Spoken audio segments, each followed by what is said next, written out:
Hello everyone and welcome back to my YouTube channel with another useful and informative video. So guys, in this video I'm going to show you how to fix if your iPhone is stuck on home would like to send you critical alerts. So guys, if your iPhone is stuck on this, here I will show you how can you easily fix it.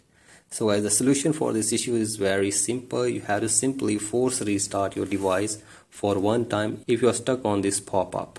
So guys, for that you have to press and release the volume up button and then press and release the volume down button, and after this keep holding the power button until your device force restarts. So guys, simply force restart your device and after this your issue will be fixed.